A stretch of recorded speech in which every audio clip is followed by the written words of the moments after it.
नमस्कार दोस्तों, स्वागत करता हूं यूट्यूब चैनल एवरीथिंग हिंदी पर आपका। दोस्तों आज हम आपसे बात करने वाले हैं फंडामेंटल एनालिसिस के बारे में। क्या होता है ये फंडामेंटल एनालिसिस के बारे में बात करेंगे, कैसे किया जाता है इसके बारे में बात करेंगे, एक शॉर्टकट रास्ता है उसके बारे में भी बात करेंगे। और ये सीरीज़ एक नई हमने शुरू की है जो फंडामेंटल एनालिसिस है। उसके बाद टेक्निकल एनालिसिस होगा, उसके बाद और वो सारी चीज़ होगी जो जो आपने मुझसे डिमांड करी है इस चैनल पर। और ये इस सीरीज़ का पहला पार्ट है। तो जानते हैं इन सब के बारे में, क्योंकि हम इस चैनल पर हर दिन कुछ नया सीखते हैं, हर दिन कुछ नया जानते हैं और हर दिन कुछ नया अर्न करते हैं।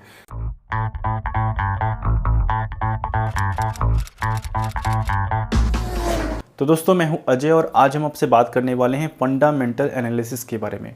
तो क्या होता है ये फंडामेंटल एनालिसिस के बारे में जानते हैं। तो फंडामेंटल एनालिसिस अब तक हम लोग पहले भी करते आए हैं, मतलब ये कोई नई चीज़ नहीं सीखने जा रहे हैं। बस अब अपने जो हम लोग क्रिप्टो बाय करते हैं उसमें कैसे करना है हम ये स्पेसिफिक सिखाएंगे। और ये आपको बता दूं कि आप पहले से ही कर रहे हैं। वो कैसे, जैसे कभी कोई मूवी लॉन्च होती है तो हम लोग क्या देखते हैं, अच्छा इसमें ये हीरो है, अच्छा इसकी शूटिंग यहाँ हुई है, ओके इसमें इतना बजट लगा हुआ है, अच्छा इसको इस डायरेक्टर ने डायरेक्ट किया है, अच्छा इसके साथ ये इशू चल रहा है, अच्छा उसके बाद इसको ये सर्टिफिकेट मिला है।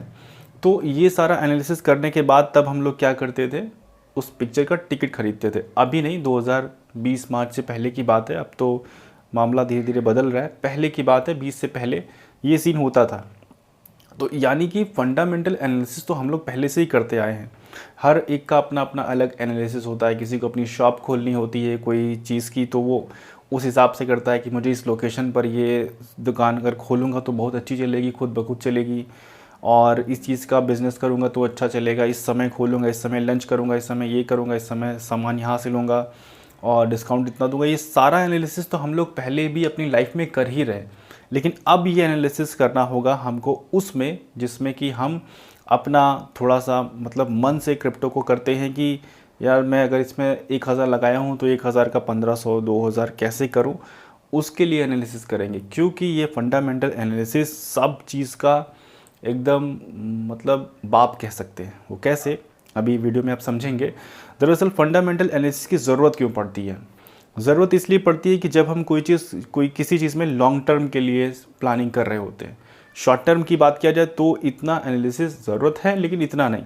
लेकिन लॉन्ग टर्म में जहाँ हम जाएंगे कि हम ये सोचें कि हम निश्चिंत रहें, फ्री रहें, अपना पैसा अगर लगाते हैं तो उसके बाद रिलैक्स हो, कहीं से हमको ये ना अरे बेचना है, रुको रुको रुको बेचना है, ऐसा मतलब टेंशन वाली चीज़ ना रहे।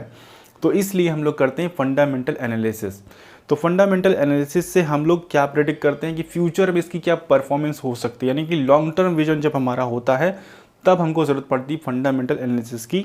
अब बात करते हैं हम इसकी इम्पोर्टेंस क्या है, क्या इम्पोर्टेंस है फंडामेंटल एनालिसिस की। फंडामेंटल एनालिसिस काफ़ी बड़ा हो रहा है तो FA बोलता हूँ इसको। तो क्या ज़रूरत होती है, क्या इंपॉर्टेंस होती है FA की। तो FA की इम्पोर्टेंस क्या है इस क्रिप्टो में, इस क्रिप्टो की दुनिया में।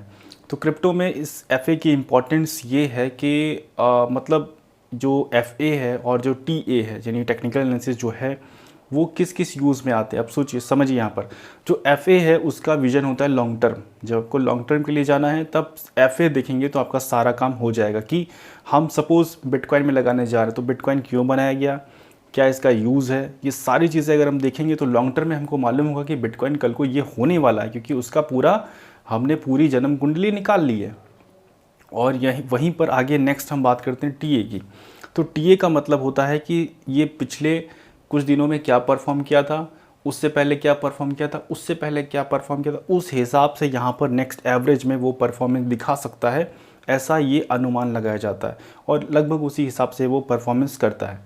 तो ये बात होती है TA और FA में। तो TA में क्या होता है, TA में वो एक शॉर्ट टर्म का एग्जाम्पल देता है। कभी कभी TA फेल हो जाते हैं क्योंकि फंडामेंटल किसी कॉइन के अगर स्ट्रांग है या फंडामेंटल में किसी एक टोकन पर कोई एक केस हो गया या कुछ ऐसा इशू आ गया है तो वहाँ पर वो फंडामेंटल ज़्यादा इम्पॉर्टेंट हो जाता है बशर्ते टेक्निकल एनालिसिस की। तो टेक्निकल एनालिसिस इंपॉर्टेंट है, लेकिन उससे ज़्यादा इम्पॉर्टेंट है फंडामेंटल। अगर आपने फंडामेंटल अपना स्ट्रांग कर लिया है तो टेक्निकल अगर आपसे कुछ कमज़ोर भी है तो भी कोई दिक्कत नहीं। और अगर टेक्निकल मजबूत है आपका तब भी फंडामेंटल इंपॉर्टेंट रखता है। कि आप सपोज़ कोई ऐसे मीम कॉइन में चले गए जिसमें आप टेक्निकल तो बहुत अच्छा देख रहे हैं लेकिन उसका फंडामेंटल अच्छा नहीं है, तो वहाँ पर फ़ायदे की बजाय नुकसान होगा। तो इन दोनों की लड़ाई में जीतता है फंडामेंटल।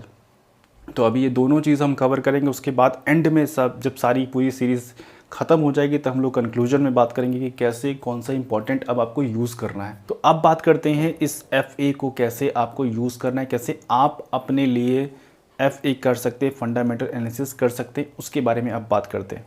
तो सबसे पहला जो ईज़ी मेथड है वो हम बता देते हैं। ईज़ी मेथड क्या है जिससे कि आप ईज़िली कर सकते हैं। तो उसके लिए कुछ नहीं, अपना यूट्यूब खोलना है, वहाँ पर एवरीथिंग हिंदी सर्च करना है। उसके बाद एवरीथिंग हिंदी चैनल को खोलना है और वहाँ पर वीडियोस में जाना है। पूरे चैनल में हमने फंडामेंटल एनालिसिस बिल्कुल भर दिया है। कोई भी टोकन, कोई भी कॉइन आपके दिमाग में आ रहा हो, एक बार उसमें स्क्रॉल कीजिए। पूरे 99% चांसेस है कि वो मिलेगा, और नहीं मिलेगा तो आने वाले कुछ दिनों में हम उस पर वीडियोस लेकर आने वाले हैं। तो यहाँ पर हमने आपके लिए सारा काम आसान कर दिया है। तो इसमें आप जाके उस वीडियो 5-10 मिनट की वीडियो में मैक्सिमम चीज़ें कवर की हैं, जिससे कि आपको पूरा आइडिया लग जाएगा कि इसका क्या फ्यूचर पोटेंशियल है। उसके बाद अब बात करते हैं कि आपको अगर खुद से ही करना है तो वो कैसे कर सकते हैं, उसके लिए कौन कौन से पॉइंट मैटर रखते हैं जो आपको करना है। क्योंकि देखिए किसी और चीज़ के बारे में करना होता है तो थोड़ा सा मुश्किल होता है, क्योंकि बहुत सारे जो प्रोजेक्ट होते हैं वो अपनी सारी चीज़ें हाइड रखते हैं। लेकिन क्रिप्टो का भला हो भला इसलिए क्योंकि क्रिप्टो डिसेंट्रलाइज है। डिसेंट्रलाइज मतलब इसमें सब चीज़ें जब तक आपकी ओपन नहीं होंगी तब तक वो सेल नहीं होंगी। तो यहाँ पर भला हो इसलिए क्रिप्टो का कि सब चीज़ें ओपन है, बस आपको वो चीज़ें सर्च करनी आनी चाहिए, वो सारी चीज़ों में आपको जानकारी होनी चाहिए, बस इतना आपको करना है। उसके बाद अब बात करते हैं कौन कौन से पॉइंट पर हम नज़र रखते हैं जिनसे कि आप एक किसी भी टोकन या कॉइन के बारे में जान सकते हैं। इसी तरीके से सर्च रिसर्च होता है किसी भी एक्सचेंज के बारे में, जब हमको डिटेल निकालनी होती है तो उसका एक अलग टॉपिक है, फिर कभी मौका मिलेगा तो उसके बारे में बात करेंगे। अभी हम बात करते हैं किसी भी कॉइन और टोकन के बारे में कैसे रिसर्च करते हैं। इसके लिए हमने 10 पॉइंट निकाल रखे हैं, जिन 10 पॉइंट के ऊपर हम इस पूरे कॉइन की पूरी कुंडली निकालते हैं। तो जिसमें सबसे पहला हम पॉइंट देखते हैं कि इनका CEO कौन है, क्या उनका बैकग्राउंड है, किस हिसाब से उन्होंने इससे पहले कभी कुछ काम किए हैं, क्या उनका एक्सपीरियंस है, तो उनको सर्च करते हैं, उनके सोशल मीडिया वगैरह ये सारी चीज़ें देखते हैं।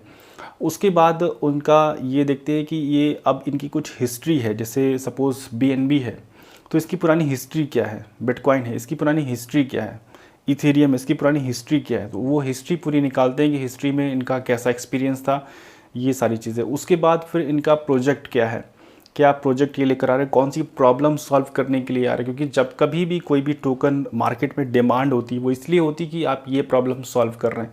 अभी जो XC जो टोकन इतना ज़्यादा वायरल हुआ है उसके पीछे रीज़न ये है कि उसका एक यूज़ आ गया है।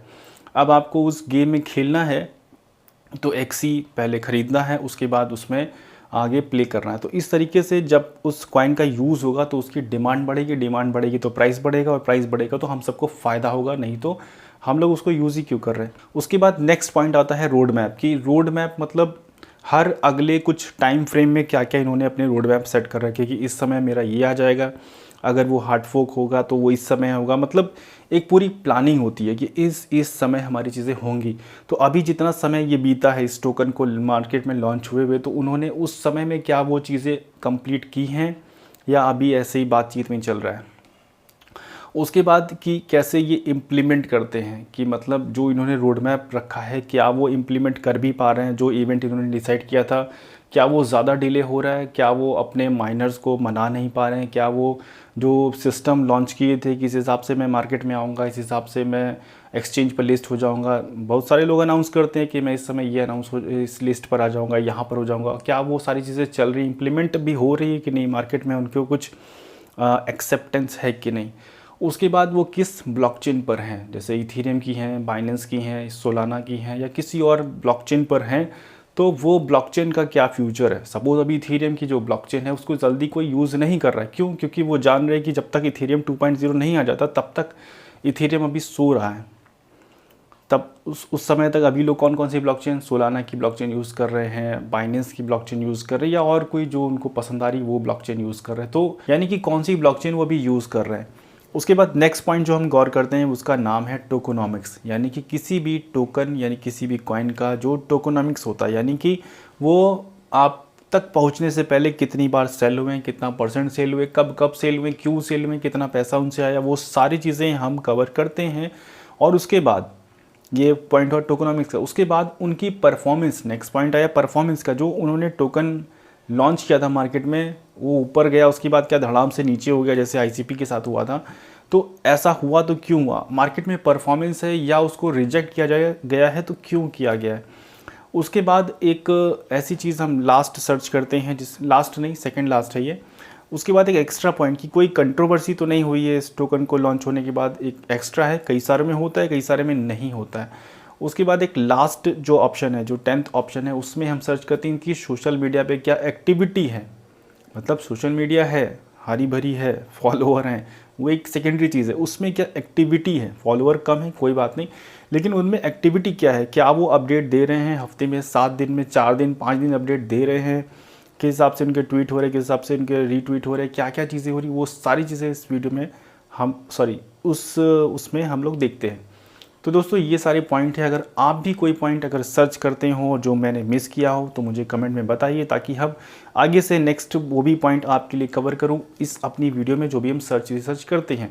तो दोस्तों ये फंडामेंटल एनालिसिस है, इससे हम ये चेक करते हैं कि किसी भी कॉइन का क्या फ्यूचर पोटेंशियल है। लेकिन जब हमको कभी ये सर्च करना होता है कि इसमें हम अभी ट्रेड लें या ना लें, तब हमको करना होता है टेक्निकल एनालिसिस।